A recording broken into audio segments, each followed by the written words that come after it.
Welcome, everybody, to another episode of the From Cameras to Couches podcast. I, as usual, am your host, Zach Davis. And I am Emmy Davis. And we are here to talk about Bong Joon-ho's Parasite, a 2019 film that was a massive hit for the 2020 Oscars, the 92nd Academy Awards. And I've kind of had it on the heart very much lately because there's an IMAX re-release of this going on this weekend. Something I'm pretty excited for, so I'll definitely be checking that out. But also, that's kind of to get the hype train rolling for Bong Joon-ho's next film, Mickey 17. But I love Bong Joon-ho. He's got some excellent movies in his roster. I think this is probably his best. It's really close to Memories of Murder for me, but it's an excellent entry into like Asian media in general, particularly for South Korea, and really like a turning point for the Oscars because it is the first movie in a foreign language to win Best Picture.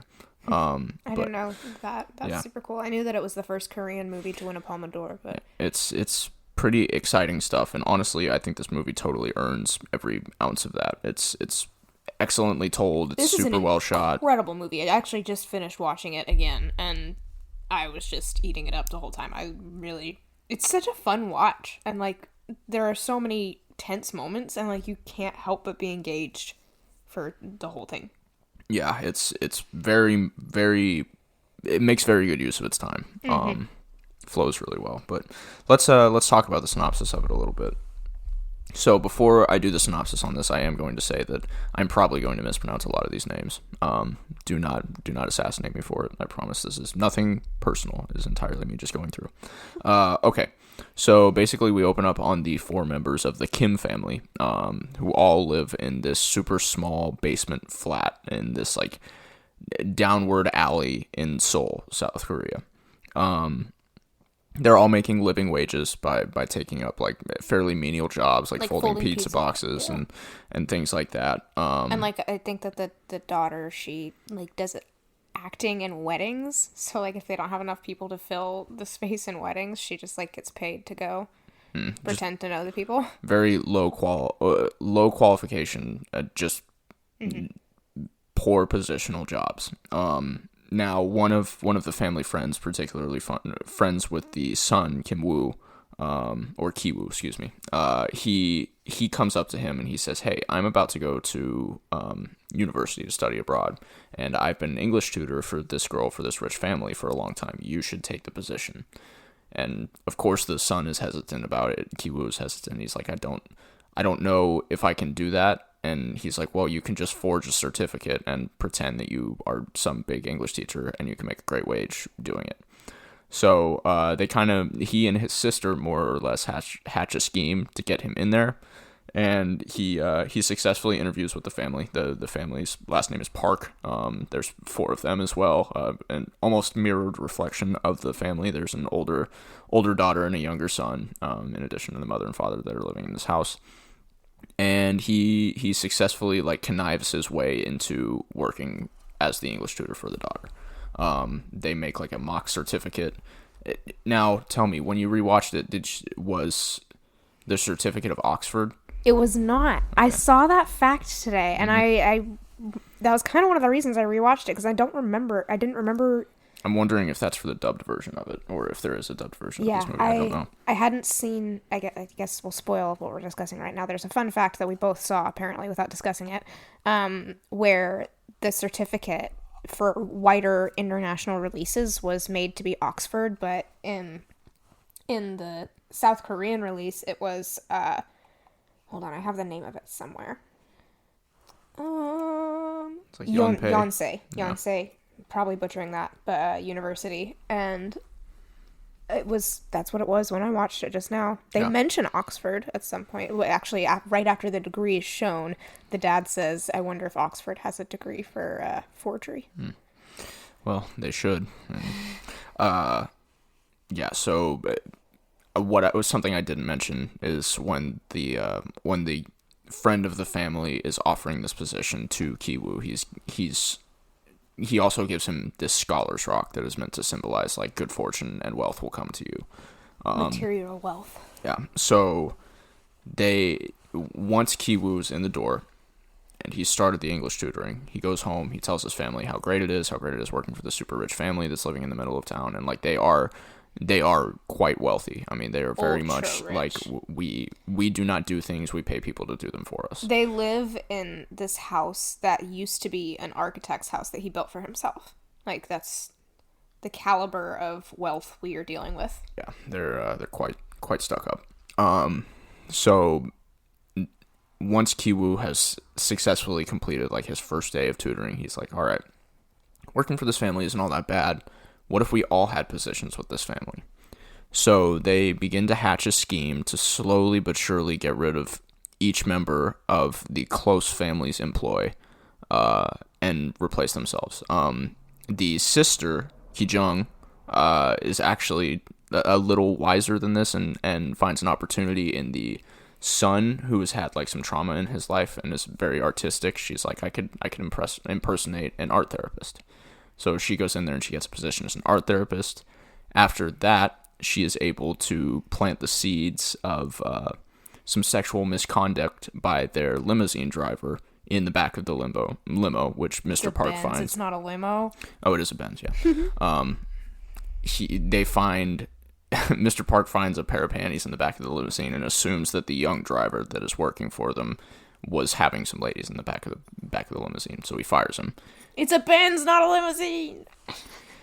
Then they go to they approach Jessica, who Ki-jung, the daughter, and say, do you know anybody who might be a limousine driver? Or she overhears a conversation with them, and she's like, oh, well, I knew this old guy that used to drive limousines back in the day. So they hire on the father of the family, and he joins the roster. The last person left is the housekeeper, and the housekeeper's been, like, it came as a package deal with the house. She was the original housekeeper for the architect as well, so she's been living in this house for a long time. They find out that she's allergic to peaches, so they hatch a scheme to plant peach fuzz around the house on her, to make her have an allergic reaction, and like also manage to sneak some bloodied tissues using hot sauce into the trash can, like right after she's having a coughing fit, and convince the patrons of the house that she has tuberculosis. They fire her, not wanting TB around the kids, obviously, and also like she doesn't have TB, so it's very interesting dynamic shift. But they hire the mom of the family. So now all four of the members of the Kim family are working for the Park family. The Park family does not know that any of them are related. So it turns into like it's been this kind of cat and mouse game, and it kind of flips on its head when the Parks go on a camping trip, and they leave for this trip. The Kims all decide to spend the night at the Parks' house. Originally, the mother is the only one that's supposed to be spending the night at the house, but they all spend the night there. They get drunk. They drink as much as they can. They have as many snacks as they can. They make absolute messes out of everything. They're running the house like fools. And the old housekeeper, comes up to the door and knocks on the door. Now, the mother, being the only person that's supposed to be there, goes up and answers the door, and the housekeeper's like, I left something in the basement. I need to come in. I'll be in and out in 5 minutes. And she's like, okay, I'll agree. They go down to the basement, where they find that the old housekeeper's husband was hiding in some tunnels that were built by an architect. The architect. By the architect. Basically, he's been living in this basement for years because he's been hiding from loan sharks, and he's been sneaking food out of the kitchen, and the traumatized image of the Park's youngest son, he has like this trauma where he said he saw a ghost in the kitchen. It was actually the husband of the housekeeper who was just sneaking food out of the kitchen. At this point, the mother is the only one in the basement, but the other three are eavesdropping on the conversation that's happening between their mom and the old housekeeper and her husband. And that old housekeeper is basically like, please just let us live down here. We will pay you. Just let us stay away from this, or just let my husband live here at very least. The rest of the Kim family accidentally exposes themselves. They all fall down the stairs into the basement, and the housekeeper realizes that they all work together in order to like basically kick out everybody that was employed by the Parks. she takes a video of them and threatens to send it to Mr. and Mrs. Park. And they're making jokes like throughout the course of hovering over the send button, that it's like launching a nuke from North Korea, and like very, very fun sequence where they're like, this is it, this is our end game. So they continue to be held hostage by the old housekeeper and her husband. And then the phone rings, and the Parks say that they are on the way home because they got rained out of the camping trip. So they were like, we'll be home in, 15 minutes, something like that. 8 minutes. 8 minutes. And she's like, I need you to whip up this meal. Rom-com. They also, they have all of this mess to clean up in the house. So they start like hurriedly cleaning up the mess. They manage to subdue the housekeeper and her husband, and actually like push the housekeeper back down the stairs and give her a head injury that ends up causing her death. It continues into the Kims like hiding right next to where the Parks are, the Mr. and Mrs. Park are at, and they have like a sexual encounter together, and they're talking about how much they despise the smell of poor people. But there's a lot of like moments of realization here from Mr. Kim, who is just like, I'm now realizing like what scumbags these people actually are, because there's been hints at it for him for the course of the movie that he's like, I'll get past that for the sake of the money, but then he gets to this point where he's just like, these people just genuinely hate us and do not want us here. So they manage to escape after Mr. and Mrs. Park fall asleep, and they go back to their flat and find out that the whole thing, the very rainstorm that rained out the Parks, has flooded their entire apartment and destroyed the sewers. So it's all sewage water that is in their apartment. It's destroyed nasty, everything that they have. So they end up going to a gymnasium that has been repurposed into an emergency shelter, and reconvening there, where they have like this moment of, you can make a plan and it will never succeed, yada, yada, yada. But they wake up the next morning to a call from the Parks, that they're going to have a surprise garden party. The rain like really helped clear up a lot of the nastiness in the air. So they're having a garden party for the youngest son's birthday. They call in Mr. and Mrs. Kim to go to work as the housekeeper and the driver. Well, Mrs. Kim, I think, lives at the house. Oh, I think yeah, she's a live-in housekeeper. But those two go to work while the siblings are both invited as guests to the party. Correct. The siblings are having these moments of like associating with people in the party, and particularly Ki-woo, who has like developed a relationship with the daughter that he's tutoring now.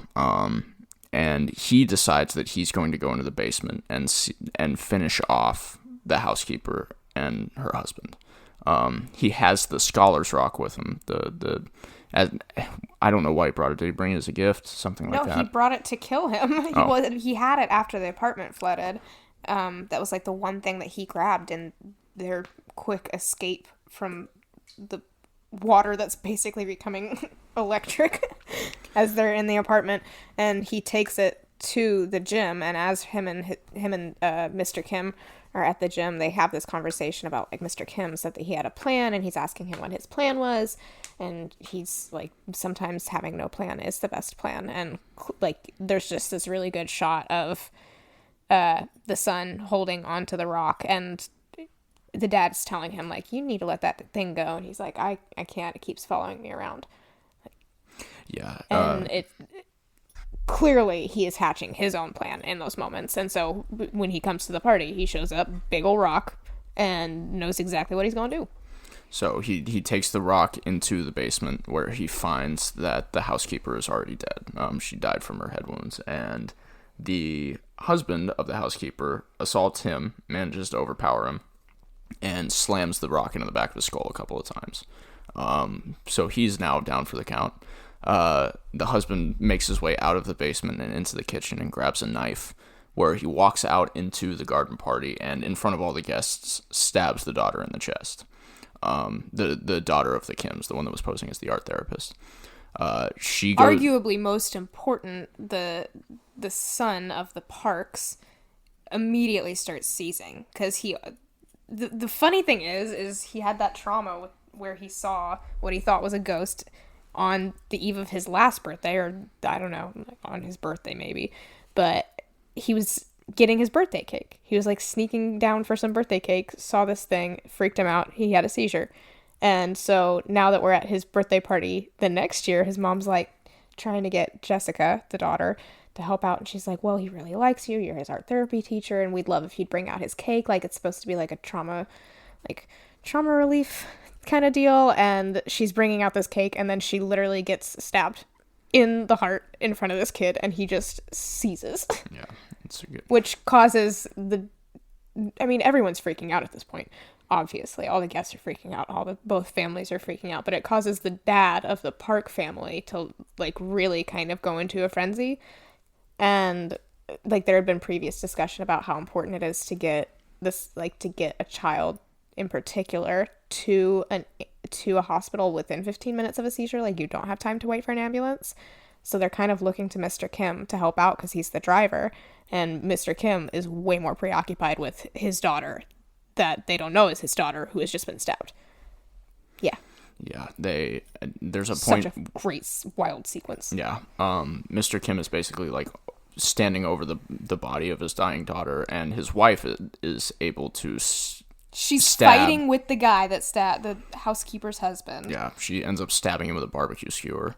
It's a big old kebab. Yeah, it's a very good hit. But he goes down, and Mr. Kim is now standing over the body of his daughter, and Mr. Park is like, you have to take our son to the hospital, and he's so focused on his daughter, and this is like the final straw for him after a long series of interactions with Mr. Park that have been extremely demeaning. Final straw for him. Actually, I'm sorry, it's just that I just watched it, and it's so fresh in my mind. But there's Mr. Park asks Mr. Kim to throw him the keys eventually. He's like, screw it, I'll drive. Just throw me keys to the Benz.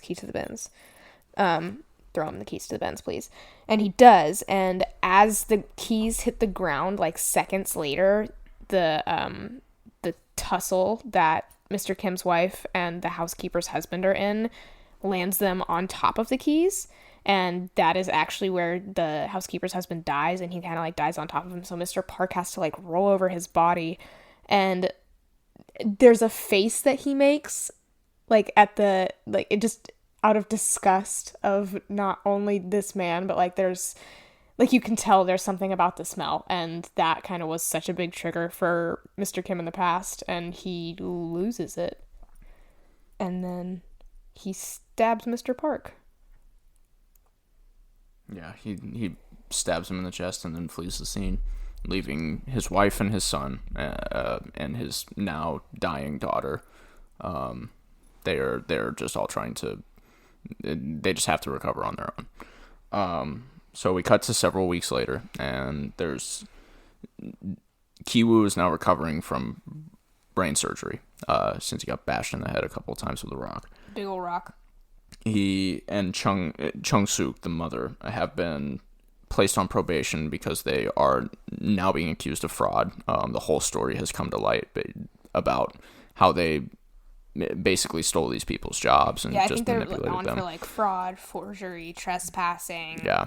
The daughter has passed away, and she is no longer in the picture, but they honor her memory as best as they can. And there's been no word from the father. So the son goes to a hill that sits above the old house, or the house that the Parks used to live at, because they've now moved away and some German family has moved in.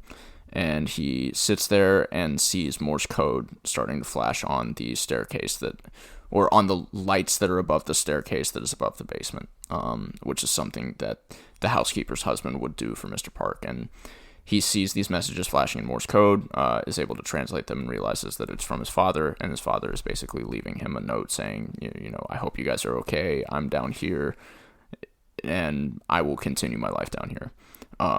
The end of the movie is Ki-woo transcribing a letter to send back to him that basically says that he has a plan, he's going to move forward, he's going to make enough money to buy the house and set him free. And that's the end of the movie. It's a good movie. It's really kind of amazing how engaging this movie is all the way through. It does not waste a moment in keeping you interested in what's going on with the plot. It is very well paced to where you just feel yourself kind of swept along by it, and you don't have a whole lot of time to sit back and think about what's going to happen next. And even if you were, you wouldn't be able to figure it out because it's just so well plotted.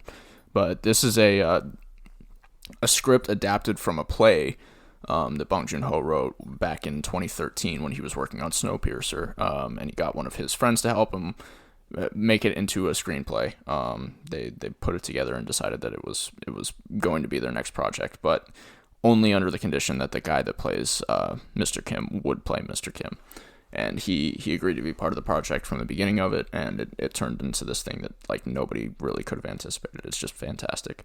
Some of the most memorable shots of like the 2020s catalog for me, there are so many shots in this movie that I can like see very vividly, even though I haven't seen the movie in a couple of months, and I am waiting to see it until I get to see it in IMAX this weekend.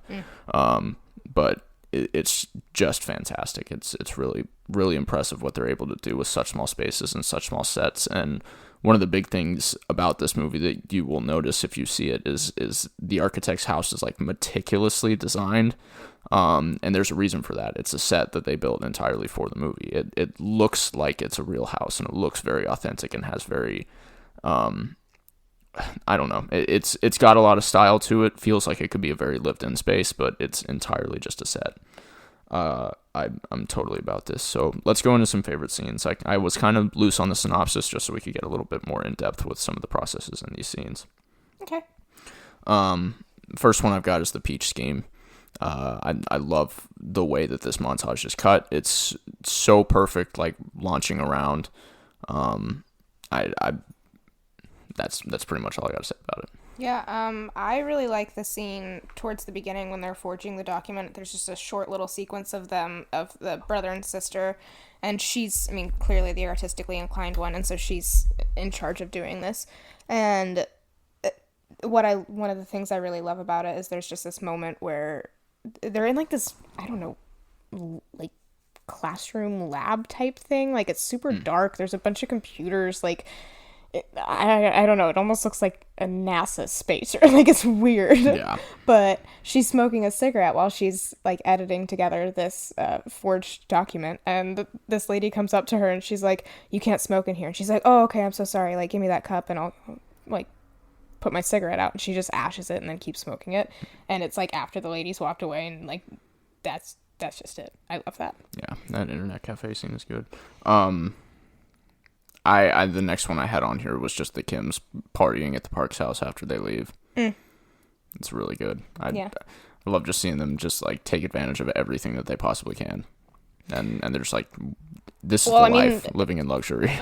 You gotta talk about that scene. I feel like you didn't really mention anything about the peach fuzz scene either. Like that scene though, when they're partying, they're all like sampling different kinds of expensive liquor, but they're pouring them like little bits into the same glass, and that's just insane to me. They're all lounging around. The daughter is eating what she thinks is a nice expensive jerky, but it's actually dog treats. Like there's so many great things. There's also a moment of tensity where the mom kind of calls out the dad, and she's like, "Oh, well, if Mr. Park came in the house right now, you would go running like a cockroach," and kind of like keeps antagonizing him a little bit about it. And he eventually like throws a bunch of stuff on the floor, like sweeps the table clear, and like grabs her by her shirt and starts saying something to her, and like it's very aggressive and like total tone shift.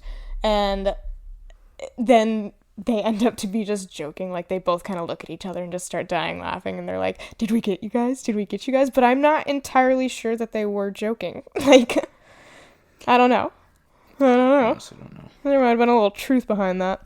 Do you have any favorite scenes you want to talk about? Well, I was just talking about that one, and then I said the one about the internet cafe, and then when the Parks come back from the camping trip, there's like a great scramble as the mom is trying to make Ramdan, the housekeeper is trying to make Ramdan, and like the dad and the son are kind of taking turns fighting, like getting the housekeeper, not the wife, but the old housekeeper and her husband, like keeping them in captivity. And that's during that scene is the moment where, as Mrs. Park comes into the kitchen, Mrs. Kim has to like kick the old housekeeper down the stairs, and it's like one of the smoothest things you've ever seen in your life, and then it just cuts to her tumbling backwards and smacking her head on this concrete wall, and you just ooh, I love it. And they're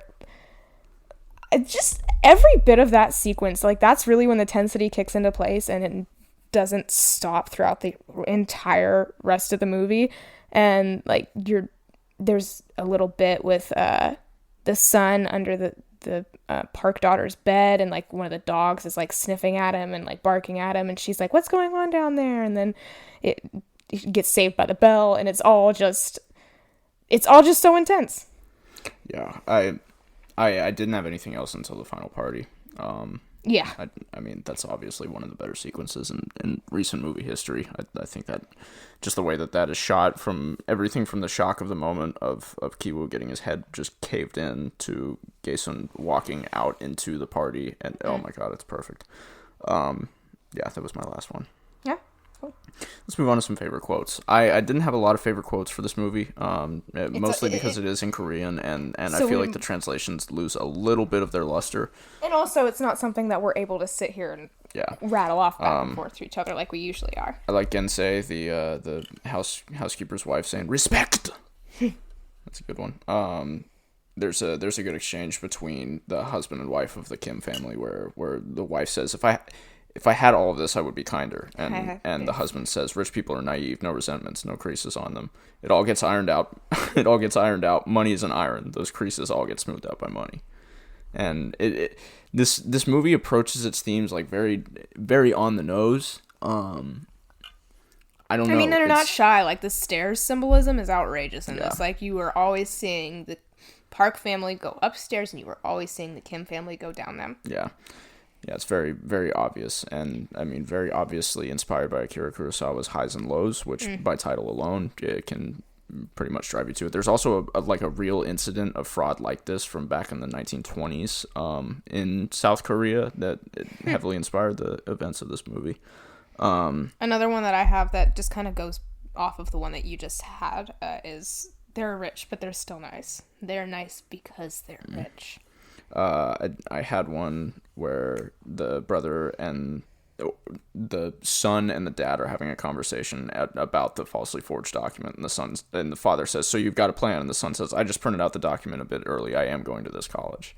It's just an interesting, like, I have this dream and I will get there, but I'm just gonna go ahead and cut the line and I'll finish it later. And then like the last monologue from the son is awesome. Both of those monologues. So like the very end of the movie, you kind of pick up on the Morse code thing, and then the word that the son figures out is son, and it kind of triggers this monologue, and it's the dad. The scene is the dad writing the letter, and he's talking about it, and he's like, today I got to write this letter, blah blah blah blah, and there's this new family that moved in. Turns out Germans eat more than just sausages and beer, thank God. Like, it's just like a really good little, very human, very, very human moment. And I love it. And then you kind of get the son's response. And he basically has this dream of getting money and buying the house. And he's like, and the day that I buy the house, Mom and I are going to stand in the yard because that's where the sun is so beautiful. And you're going to walk up those stairs. And, like, it's playing all this out, and, like, you see the dad and the son embrace, and then it just kind of cuts back to the son in their slummy basement. And obviously it can't be that optimistic. Yeah, but it's it is kind of like, oh. I think it's a good, just not to nitpick, but just a good point to make that he doesn't say dream, he says plan. Yes, like, I'm sorry. Yeah. I think that coalesces that moment so well. Yeah. But yeah, that's a really, really good one. And plan is a word that they use a lot in this movie. Yeah, particularly the son, who always has a plan to get us rich, to get us out of here, to get this, to get that. Okay, internet trivia. Let's move on. So Kiwoo's job, the son's job as an at-home tutor, was chosen because Bong Joon-ho realized that the only way that families from two extreme ends of class spectrum would cross paths convincingly is as a tutor, which is just an interesting point about writing this movie that very well fits into the themes. Go ahead with your next one. I'm still collecting my thoughts because we mentioned a lot of mine throughout the course of this. The Park's house, said to be in the film designed by a fictional architect, was built as a set. It was also designed the way that the lines work in the movie. 9 times out of 10, like the Parks and the Kims are very decisively divided. Yeah. The editor of this, Jin Mo Yang, edited this all in Final Cut Pro 7, which was outdated in 2011. Ew. And he edited it on a computer that hadn't been updated since 2014. He received an Oscar nomination for his work. Congratulations. It's really awesome. It was shot in a wide aspect ratio of 2.35. It was chosen to accommodate the larger family groups in one shot because you are dealing with so many family shots. Yeah. In an interview with Korean magazine Cine 21, director Bong Joon-ho spoke of his experience in filming in a hyper-rich Korean home. He said his hand literally shook from anxiety when he was returning a trash can that was used as a prop. The trash can was a high-tech variety that stayed silent even when the lid was being closed. You can probably find those for less than this, but that trash can cost $2,500 US. Yeah. He's quoted saying, "What the fuck? What kind of idiot would buy a trash can that's going to smell anyway?" Yeah. The film makes a bunch of references to Hitchcock work, like, throughout the entire course of it. Like I was saying, motifs and, like, the staircases. Yeah, most like, provocatively the staircases and, like, the general voyeurism and, like, people looking out a window at other people, be that in, like, sexual conduct or whatever. Voyeurism is typically used in a sexual conduct, but in this movie it's very much used as, like, an identifier. And also, like, a thematic thing of, like, these people are basically so detached from each other that they may as well be looking out a window. But very, very interesting stuff. Okay, I've got double feature next, dude. Oh, I have two more fun facts. Oh, this was shot in 77 days. I always love knowing how long it took to shoot something. And then also, they used a lot of CGI for the trees because trees are not cheap. Yeah. And that's... They actually get away with a lot of CGI in this movie. Yeah. And do it very well. It looks entirely practical. Okay, double feature. What did you have? I didn't write it down. I had one. I promise you I did. And it was a good one, too. And here it is. It's Us. That's what it was. Jordan Peele's Us. Jordan Peele's Us. Yeah. That's a good one. I had Bong Joon-ho's Snowpiercer, and I just think that would be an excellent double feature from this because the themes are very similar. Snowpiercer is very much more on the nose and like, very obviously, like, this fictional story that is made up in this dystopian future where people have been divided into classes on this train that never stops rotating. It's a very, very thought-provoking movie, and I really love the way that it's done. It's been a while since I've seen it, but I remember Chris Evans being quite awesome in it. Okay, if you like that, you'll like this. I have more than I should for this list. Anything by Bong Joon-ho. I know I already mentioned Snowpiercer, but I think that is probably the most commonly themed thing between these two movies. Okja, Memories of Murder, The Host. Those are the big three aside from Snowpiercer and Parasite. I did not know that Bong Joon-ho did The Host. Is that the movie I'm thinking of? Probably not. It's like a 2003 parasitic monster movie. Okay, maybe not then. Okay. Jamie, cut that. Yeah, this is way more morbid. But Park Chan-wook's Old Boy is necessary viewing if you like South Korean stuff. It is not only, like, necessary viewing for South Korean media, it is necessary for storytelling as a whole. It is one of the most unbelievable movies you'll ever watch. But definitely very morbid. And prepare yourself for some wild stuff if you sit down for this one. I also had District 9 on here as a movie that is about aliens, like actual aliens that are banished to this one district in Johannesburg, South Africa, and basically regulated by the government, and what happens when, like, there's a guy that ends up interacting with them to the point where he starts becoming one of them. It's very interesting. Outer space aliens? Yes. Okay. Like you said actual aliens, and then you started talking about countries, and I was like, what are actual... I need to know what your definition of actual aliens is. District 9's awesome. V for Vendetta is another one I had on the list. Just a very, like, breaking the mold of I don't know, capitalism and just, like, an elite group of people controlling a set amount of things. I don't know why, but I I always think of like Prisoners when I think of this movie. Like not with this movie, but just kind of as a good recommendation. Like very similar, like a lot of intensity. You're not dealing with classism or anything like that. Not, but not as much levity in Prisoners, but still like the tension ratcheting is. Yes. Very Like similar. very engaging and delicious. I love a good thriller.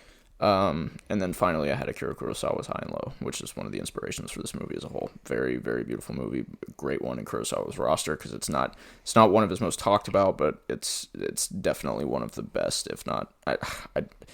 Kurosawa has so many good movies; it's impossible to find which one is his best, other than Seven Samurai, which is the answer.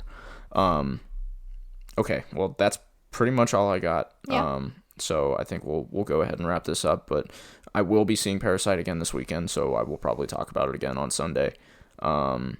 And yeah, we'll be checking out Hard Eyes. One of them, Love Hurts.